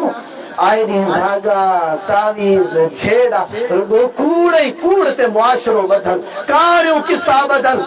अॻिते चए थो वल बिदात बिदत कोन कंदुसि ऐं पुछा करियां थो गुज़रिगो जेका न मैयत फोत थी वेंदी आहे हली माण्हू जेको फोत थी वेंदो आहे हलियो तव्हां न जेको क़ब्र ते वञी करे गुल रखंदा आहियो इहो नबी रखियो आहे असांजे अंगण ते को वॾेरो को भलारो अचे उनखे बि ख़ुशी में गुल था विझूं को मिट माइट फोत थी वञे उनजी क़ब्र ते बि गुल था रखूं मूंखे ॿुधायो त तव्हांजी ख़ुशी कहिड़ी आहे तव्हांजी गमी कहिड़ी आहे समझो पिया ॻाल्हि खे ख़ुशी कहिड़ी आहे गमी कहिड़ी आहे ही भलारो या ख़ुशी जे मौक़े ते कंहिंखे गुलनि जा हार विधव इहा तव्हांजी ख़ुशी चइबी या तव्हांजो को मिट माइट फोत थियो छुटी जान गुल रखी ख़ुशी था मल्हायो इहा ख़ुशी आहे बहरहाल या खुशी या गमी इहो तव्हांजो मसइलो आहे समझो अकुल वारा आहियो पर इहो कम रसूल करीम सल्लल्लाहु अलैहि वसल्लम न कयो आहे दीन में न आहे इहा बिदत आहे इन सां को बि मैयत खे फ़ाइदो कोन पुॼंदो उन खां पोइ क़ब्र ते अंगर बचो ॿारण रसूल करीम सल्लल्लाहु अलैहि वसल्लम सुनन इब्न माजा हदीस जो किताब आहे ऐं दीगर कुतुब हदीस में हदीस मौजूद आहे नबी सल्लल्लाहु अलैहि वसल्लम मना कयो आहे त मैयत सां गॾु बाह न आणियो मैयत सां गॾु बाह न आणियो ही जेसी ताणी उते के 10 20 15 अंगर बचो न ॿारनि बाह ॾेई करे तेसी ताणी असांजे मुआशिरे वारा चवंदा दफ़न त थियो ई कोन क़ब्र जी रस्म तो पूरी थी ही काने का ओ मुसलमानों पाण कलमो पढ़ियो आहे नबी ते त क़ब्र खां बाह खां बचूं हिते मुसलमान हथ सां कबर ते बाब आयो अचे ॿुधायो अॻिते छा भलाई थींदी केतिरे क़दुरु बिदतनि जा कम साईं मोटी आयासीं तॾो विछायो पियो आहे रेहो हिकिड़ो आयो दुआ वरी ॿियो आयो दुआ टियों आयो दुआ चौथों आयो दुआ उथी करे मिलो भाकुर पायो बुज़ुर्गो मिलण सां दुआ घुरण सां असांखे को बि एतिराज़ कोन्हे पर तव्हां सम्झो ॻाल्हि के उते दुआ जा बि जनाज़ा निकिरंदा आहिनि असांजा दोस्त मुसलमान भाउ ईंदा सिगरेट पीअंदा ईंदा बिना वुज़ू जे ईंदा अची करे चवंदा कुल पढ़ो सिगरेट जी धप सां वात भरियो पियो आहे घुटको मंशियात खाई आयो आहे वात भरियो पियो आहे धप सां वुज़ू बि मुसलमान कोन कंदा कपिड़ा आज़मायो उते जो उते साईं अज़ान अची वई आहे हली निमाज़ पढ़ूं असांजे रिश्तेदार जे लाइ पोइ दुआ घुरूं चवंदा साईं असांजा कपिड़ा सही कोन आहिनि इहो अची करे तव्हांजे तॾे ते कुल थो पढ़े मूंखे ॿुधायो तव्हांजे माइट खे ख़ैर मिलंदो या हुन ते वबा थींदी ऐं दुआ नबी सल्लल्लाहु अलैहि वसल्लम फरमायो त जीअं पहिरियां अचो सलाम करे हथ ॾियो ही जीअं ईंदा सलाम करे वेही रहंदा ऐं पोइ दुआ जो तरीक़ो छा हथ खयो ही ला इलाहा इल्लल्लाह इहा दुआ है बुज़ुर्ग दुआ जो तरीक़ो रसूल करीम ॿुधायो आहे पहिरियां रब जी सना करियो पोइ दुरूद इब्राहिम पढ़ो उन खां पोइ तव्हीं दुआ घुरो रब जी सना ऐं दुरूद इब्राहिम जेको पाण नमाज़ में पढ़ंदा आहियूं उहो एतिरी जल्दी में ख़तम थियो वञे ऐं नबी से फरमायो गाफिल दिल वारी दुआ रब्बुल आलमीन क़बूल ई कोन थो करे इहे रस्मी दुआऊं इन में को इख़लास का पाकाई कोन्हे सिर्फ रस्मी ईंदासूं त ठहियो जेकॾहिं न वियासूं त यार मयार रहिजी वेंदी हली इहे असां वटि बि कोन ईंदा अज़ीज़ दोस्तो इहे समूरियूं बिदतूं अथव जेकॾहिं तव्हां सुन्नत ते हलणु चाहियो था जीअं अज़ान अचे समूरे तॾे वारनि खे उथारियो अदा हलो निमाज़ पढ़ी पोइ असांजे माइट जे हक़ में दुआ घुरूं था पोइ मज़ो आहे दुआ में इहा बिदत आहे साईं कांध पोइ थियो हलो सभु जा सभु खाई पोइ वञिजो केरु असांखे रसूल करीम खां साबित करे ॾेखारे अहले बैत खां साबित करे ॾेखारे खाइण खां सवा न वेंदासीं साईं पोइ टेवीहो पहर थियो खाइण खां सवा न वेंदासीं छो वञा 3 ॾींहं वञा मूंखे कुॾ हणी पए मज़दूरी कयनि हिते वेठो आहे 4 माण्हुनि खे पाणी पियारियां पियो सुतो पियो आहियां पखा हलनि पिया बोतलियूं हलनि पियूं शरबत हलनि पिया मूंखे कहिड़ी खुटी खयो आहे जो गर्मी में वञी 3 ॾींहं खां इहो हिते खाई पीए नड़ थी करे ऐं पंहिंजो चौथे ॾींहुं उथी हलियो वेंदुमि साईं पोइ साईं जुमाणा करणा पवंदई न त बख़्शिश कान थींदई अल्लाह जा वलियो ॾिसो त सही इंसाफ़ करियो मुंहिंजो पीउ फोतियो मुंहिंजी अमड़ फोती वई मुंहिंजे घर वारा फोती आया ऐं तारीख़ करे पंहिंजे बचड़नि खे अटो वठी ॾियण में पूरो आहियां हाणे मौलवी जी फतवा अची वई जुमे जी राति 7 ताम करणा पवंदई नथो कयां त मैयत वई मुंहिंजी अज़ाब में कयां थो त पोइ मुले जो बिब भरियो त पोइ ठीकु आहे कयां थो त पैसा न आहिनि किथां आणियां पोइ मुआशिरे वारनि खां अदा 1000 रुपया 2000 रुपया 3000 रुपया 5000 रुपया कूड़नि ते लानत आहे ऐं तव्हांखे उन्हनि माण्हुनि सां बि मुलाक़ात कराए ॾेखारियां सघां थो 3 साल पूरा थी विया आहिनि बुज़ुर्गो उन्हनि जी औलाद वीचारी इन्हनि 23 ऐं जुमाणनि ऐं 40 ऐं उर्स वारे कर्ज़ में अञा लोड़े पई उहे चवनि था साईं असां तारीख़ करे घर पालियो या असां कर्ज़ ॾियूं कर्ज एड़ी खतरनाक है सब गुनाह ये सब अमल न करियो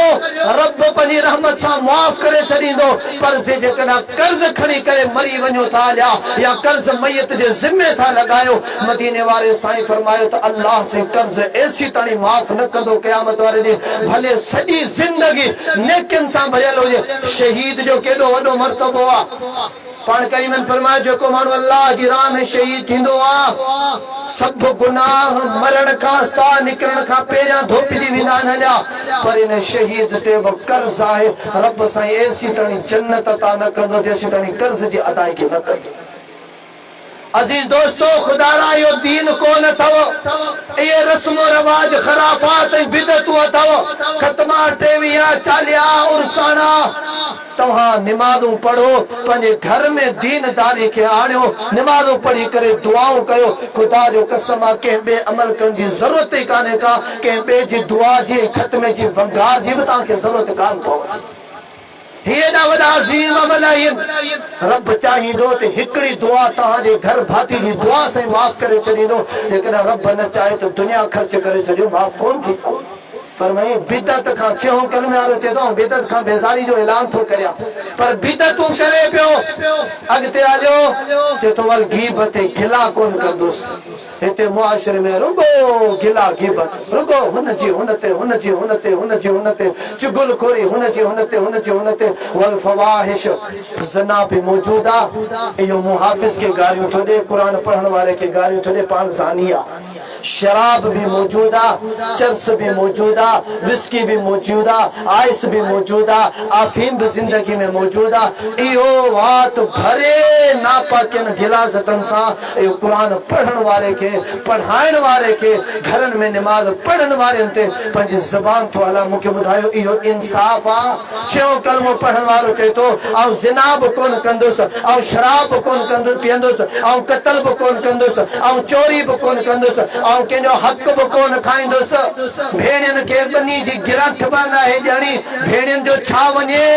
अल्लाहु अकबर कबीरा। इहो चए थो त मूंखे छहों कलमो यादि आहे, ही छहों कलमो नथा मञूं। भेण खे हक़ न ॾिबा, ॾुखे वक़्त में भेणनि ते हथ न रखबो, गरीबनि मिस्कीननि जो ख्याल न रखबो। अल्लाहु अकबर कबीरा। समूरी